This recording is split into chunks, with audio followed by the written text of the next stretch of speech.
Hello everyone, welcome to the learning hub. ये मेरा इस यूट्यूब चैनल पे दूसरा वीडियो है। पहला वीडियो मैंने टीयर 2 में कैसे मार्क्स को इम्प्रूव करें इस पे बनाया था, और ये वीडियो है उन बच्चों के लिए जिनका इस साल टीयर 1 का एग्ज़ाम क्वालिफाई नहीं हो पाया और जो अगले साल की तैयारी करना चाहते हैं। तो इसमें मैंने बहुत ही अच्छे तरीके से स्ट्रेटजी वाइज समझाया हुआ है कि कैसे आपको अपनी तैयारी को आगे लेके चलना है और अच्छे नंबर लेके आने हैं। तो वीडियो में आगे बढ़ते हैं हम लोग। तो हाँ, जब जैसा कि आपको बताया अगले साल इलेक्शन होने वाला है, अप्रैल में होगा मोस्ट प्रोबेबली। तो उससे पहले तो एग्ज़ाम पॉसिबल नहीं होना, उसके बाद ही होगा और तुरंत बाद भी नहीं होगा। सीईटी भी आने वाला है, तो ये मान के चलो कि 7-8 महीने तो हैं आपके पास। तो मैं 6 महीने की स्ट्रेटजी बना के चलूँगा कि हम लोग 6 महीने में कैसे अपना पूरा सिलेबस कंप्लीट कर लेंगे और आगे की तैयारी करेंगे। तो सीईटी के बारे में क्या बात करें। सीईटी अभी एक न्यूज़पेपर में सिर्फ एक आर्टिकल आया था, तो उसके बेस पे हम लोग बहुत बड़ा डिसीजन तो नहीं ले सकते, लेकिन हाँ ऐसा तो कंफर्म है कि आएगा ही आएगा अगले साल। तो आपको अभी उसके बारे में ज़्यादा सोचना नहीं है। बाकी के पॉइंट्स आप देख सकते हो। इन्हीं सारी पॉइंट्स को मैं समझाने वाला हूँ आगे वीडियो में। अगर एग्ज़ाम पैटर्न की बात करें तो आप देख सकते हैं 4 सब्जेक्ट होता है। चारों सब्जेक्ट में 25-25 क्वेश्चन पूछे जाते हैं और 2-2 नंबर का एक क्वेश्चन होता है। तो टोटल 200 नंबर का एग्ज़ाम है, जिसमें इक्वली आपको सारे सब्जेक्ट पूछे जाते हैं। 25-25 क्वेश्चन सब में होते हैं और 2-2 नंबर का एक क्वेश्चन होता है। तो इस साल का अगर कट ऑफ हम देखें तो 150 गया है, तो अगले साल इससे थोड़ा सा अच्छा ही जाएगा और उसके लिए ही आपको तैयारी करनी है। चारों सब्जेक्ट जैसे कि रीजनिंग, मैथ्स, इंग्लिश और जनरल नॉलेज है। सेम इसी तरह अगर हम टीयर 2 की बात करें तो टीयर 2 में मॉड्यूल वाइज होता है। सेक्शन 1 सेक्शन 2 पे होता है। सेक्शन 1 में 2.25 घंटे का एग्ज़ाम होता है, जिसमें मैथ्स और रीजनिंग पहले घंटे में पूछा जाता है और इंग्लिश और जीएस दूसरे घंटे में। उसके बाद 15 मिनट का आपका कंप्यूटर का एग्ज़ाम होगा, जिसमें 20 क्वेश्चन पूछे जाएंगे, वो आपको देना है। उसके 2 घंटे बाद आपको टाइपिंग करनी है सेम सेंटर पे वापस जाके 15 मिनट का।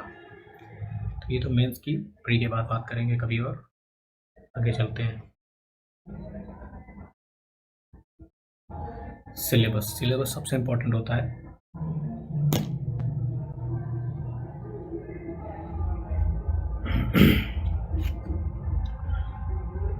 तो अब आगे हम लोग सिलेबस की बात करेंगे। सिलेबस सबसे इम्पोर्टेंट होता है।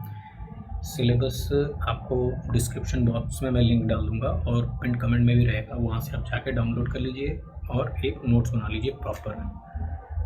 उसके बाद आगे बढ़ते हैं। टारगेट स्कोर क्या रखना है। जैसे आप तैयारी करने से पहले आप टारगेट एक लेके चलते हो कि मुझे इतना नंबर तो लाना है। देखो इस बार 150 कट ऑफ किया है, तो हमें तैयारी करनी है इतने की कि आगे हमें प्रीलिम्स के बाद मेंस की ये रिज़ल्ट का इंतज़ार ना करना पड़े। हम प्रीलिम्स का एग्ज़ाम दे के और मेंस की तैयारी में लग जाए। तो इसके लिए हमें 160 से ज़्यादा नंबर का तैयारी करना है। 160 से ज़्यादा नंबर ही आए, उसके बाद आप एग्ज़ाम दे के आओगे और तुरंत अपनी तैयारी में लग जाओगे। मेंस के लिए 340 नंबर की तैयारी करिए, क्योंकि 340 पे ही आपको 320, 330, 340 के लिए पे ही आपको एक अच्छा पोस्ट मिलेगा। हमेशा टॉप पोस्ट की तैयारी करिए, ये नहीं कि बस कट ऑफ क्लियर कर ले। उतनी की तैयारी करने से फिर सिलेक्शन के आपके लाले पड़ जाएंगे, सिलेक्शन में दिक्कत होगी। आप हमेशा जब तैयारी करो तो 4600 और 4800 ग्रेड पे वाले जो पोस्ट हैं उनकी तैयारी करो, बाकी तो मिल ही जाएंगे। तो अब हम बात करेंगे सबसे इम्पोर्टेंट चीज़ के बारे में, जो कि है स्टडी मटेरियल, कि हमें कौन से सोर्सेज इस्तेमाल करने हैं, किस टीचर से पढ़ना है, कौन सी बुक से पढ़ना है। कि बहुत सारे बच्चे इसी में कंफ्यूज रहते हैं और बहुत सारा बुक्स वगैरह पीडीएफ वगैरह लेके बैठ जाते हैं, तो वो नहीं करना है आपको। मैं बहुत ही लिमिटेड रिसोर्स बताऊंगा आपको, इसको फॉलो करिए और 100% गारंटीड है कि इससे बाहर कुछ नहीं आएगा और इससे आपकी 100% तैयारी हो ही जाएगी। सबसे पहले हम लोग मैथ्स की बात करेंगे। तो मैथ्स की अगर हम लोग बात करें तो आप किसी भी टीचर से पढ़ सकते हो। मैं गगन प्रताप को ज़्यादा फॉलो करता हूँ और ज़्यादा प्रेफर करता हूँ कि बच्चों को यही बताऊँ कि गगन प्रताप से आप लोग पढ़ें। सबसे पहले आपको अपना सिलेबस कंप्लीट करना है। सबसे पहले सब कुछ छोड़ दीजिए। अगर आप तैयारी कर रहे हो, अगर आपका सिलेबस कंप्लीट नहीं है तो सबसे पहले आप सिलेबस कंप्लीट करो, बढ़िया एक नोट्स बनाओ। अगर आप पेड बैच ले रहे हो, अगर आप सक्षम हो पेड बैच लीजिए, और लेकिन पेड में लाइव बैच ना लीजिएगा, आप लीजिए वीओडी बैच। वीओडी में क्या होता है कि पूरा सिलेबस आपको एक ही बार में मिल जाता है, और जब आपका जो मन करे उससे आप पढ़ लीजिए। नहीं तो यूट्यूब पे सब कुछ अवेलेबल है, आप जो भी कंटेंट चाहिए आप बस उसका नाम लिख दीजिए, टीचर का नाम लिख दीजिए, सब ने वीडियो बनाई हुई है 6-6 घंटे 7-7 घंटे हर चैप्टर वाइज, आप उसको फॉलो कर सकते हैं। उसके बाद अगर प्रैक्टिस की बात करें, प्रैक्टिस कहाँ से करें, तो प्रैक्टिस के लिए सबसे बेस्ट ये जो किरण की बुक है मैंने डाल रखी है, इस बुक को फॉलो करिए। एक ही बुक को 3 से 4 बार आप लगा लीजिए। 2023 वाली लीजिएगा जो अभी इस साल पब्लिश हुई है, ये वाली बुक लीजिए और इसको कम से कम 3 से 4-5 बार लगा लीजिए। और इतना आपने कर लिया तो मैं गारंटी देता हूँ कि आपको कभी भी मैथ्स में दिक्कत नहीं होने वाली है। तो अब आते हैं इंग्लिश पे। इंग्लिश अब सबसे इम्पोर्टेंट सब्जेक्ट बन चुका है एसएससी के लिए, क्योंकि प्री में 25 क्वेश्चन आते हैं, मेंस में 45 क्वेश्चन आते हैं। तो आपको इस पर बहुत ज़्यादा फोकस करना है, इसीलिए मैंने इस पर ज़्यादा दिमाग लगाया है। एक करके मैं आपको बताता हूँ इंग्लिश के बारे में। तो सबसे पहले मैं ग्रामर की बात करूँगा। तो ग्रामर के लिए एक बुक रामबाण है, नीतू मैम की वॉल्यूम 1 बुक। अगर आप वो ले लेते हो और उसको बार बार रिवाइज कर लेते हो तो आपको कभी कोई दिक्कत नहीं आने वाली है। इस बुक को आप रट जाइए, बार बार पढ़िए। इससे आपके रूल्स जो भी हैं उनको आप लिख लीजिए या फिर उसी में मार्क कर लीजिए, लेकिन इसको बार बार रिवाइज करना है। वोकैब की बात करें तो वोकैब के लिए मैं ये बुक बहुत प्रेफर करता हूँ बच्चों के लिए, कि वर्ड पावर जो कि रूट वर्ड्स इसमें दिए हुए हैं, ये आप ले लीजिए। और नीचे ये ब्लैक बुक है, इन दोनों बुक को आप फॉलो कर सकते हैं। इसके बाहर वोकैब में कुछ नहीं आएगा। बस ध्यान रखिएगा कि डेली आपको मिनिमम 50 वर्ड कंप्लीट करने ही करने हैं। वो आप लिख के करो, रट के करो, चाहे जैसे करो, आपको 50 वर्ड डेली गो थ्रू करना ही करना है। उसके बाद कॉम्प्रिहेंशन क्या है, कॉम्प्रिहेंशन में बहुत सारी बुक है, लेकिन मैं आपको एक ही मैम का नाम बताऊंगा जो कि मनीषा बंसल मैम। उन्होंने यूट्यूब चैनल पे सारे कॉम्प्रिहेंशन वगैरह, क्लोज टेस्ट वगैरह, PQRS बहुत अच्छे से करा रखे हैं। इनकी बहुत सारी बुकें भी हैं, वो अगर आप ले सकते हो तो ले लेना। प्रैक्टिस कहाँ से करें, प्रैक्टिस के लिए मैं किरण से बेस्ट किसी को नहीं समझता।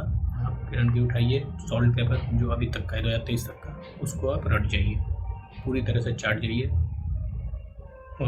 आपको इसके बाहर कुछ नहीं आने वाला है। देखिए सीरियल में और एसएससी में प्रैक्टिस ही सबसे ज़्यादा इम्पोर्टेंट एस्पेक्ट है। आपको प्रैक्टिस ही करना है। अब आगे चले हम लोग रीजनिंग पे। तो रीजनिंग काफ़ी आसान है। रीजनिंग के लिए पीयूष वर्सने सर को या फिर विक्रमजीत सर को फॉलो कर सकते हो आप यूट्यूब चैनल पे। आप सिलेबस आपने लिखा हुआ है, सिलेबस के एक चैप्टर को यूट्यूब चैनल पे जाके सर्च करिए और सर का नाम लिख दीजिए, वो पढ़ाया हुआ है उन्होंने, वो आप उससे सिलेबस अपना कंप्लीट कर लो। प्रैक्टिस के लिए फिर से वही किरण की जो बुक है लेटेस्ट वाली, वो ले लीजिए और उससे क्वेश्चन लगाइए। इसके बाहर कुछ नहीं आने वाला है।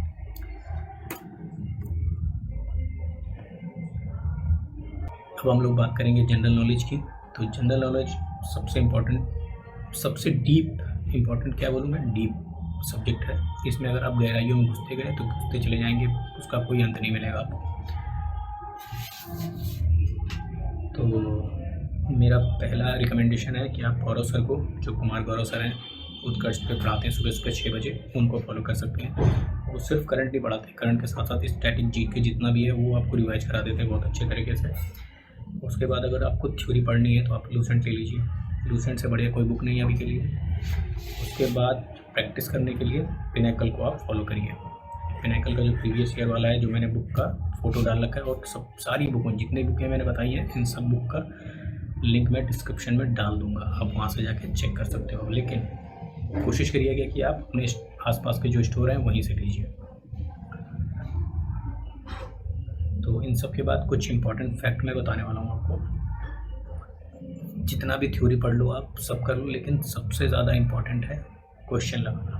क्वेश्चन ही आपको सिलेक्शन तक लेके जाएगा। जितना ज़्यादा आप क्वेश्चन को अपने सामने से गुजारेंगे, उनको लगाएंगे, वही आपका सिलेक्शन का कारण बनने वाला है। क्योंकि बहुत सारे बच्चों को मैंने देखा है कि वो बड़ी नोट्स बना के रख लेते हैं, एक चैप्टर को 4-4 बार 5-5 बार पढ़ रहे हैं, 5-5 बार पढ़ रहे हैं, लेकिन सिलेक्शन उनका नहीं हो पाता है। क्यों? क्योंकि उन्होंने क्वेश्चन लगाए होते हैं।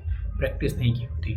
थोड़ा सा भी एग्जामिनर दिमाग लगाता है, बच्चे फेल हो जाते हैं। तो ये आपको नहीं करना है, आपको ज़्यादा से ज़्यादा क्वेश्चन प्रैक्टिस करना है। क्वेश्चन जैसे टीचर ने आपको सब्जेक्ट पढ़ा दिया, एक चैप्टर पढ़ा दिया, तो तुरंत आप जाइए किरण उठाइए, किरण से प्रैक्टिस करिए।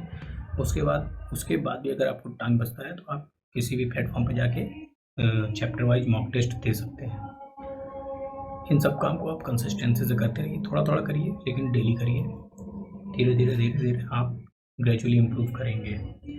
जितना भी रिसोर्स मैंने बताया है बस इनको फॉलो करिए। इससे ज़्यादा फालतू बुकों को खरीदने का कोई मतलब नहीं है। बुक हज़ारों बुक हैं मार्केट में, सब 10-10 दिन पे 15-15 दिन पे एक बुक लॉन्च कर देते हैं, तो वो सब बुक लेने का कोई मतलब नहीं है। उसके बाद अगर आप नए स्टूडेंट हैं तो आपको एक मॉक टेस्ट ज़रूर देना है अभी प्रिपरेशन स्टार्ट करने से पहले, क्योंकि इससे आपको समझ में आ जाएगा कि हमें तैयारी किस हिसाब से करनी है, क्या पूछा जाता है, कैसे पूछा जाता है। बाकी सारी बुक जो भी मैंने बताई है, इन सब बुक का लिंक डिस्क्रिप्शन में है, वो आप जाके देख सकते हो। That's it for today. तो वीडियो देखने के लिए बहुत बहुत शुक्रिया। अगर आपको वीडियो थोड़ी सी भी इंफॉर्मेटिव लगी हो तो इसको शेयर करिएगा, और हो सके तो लाइक कर दीजिएगा, चैनल को सब्सक्राइब कर लीजिएगा। Thank you.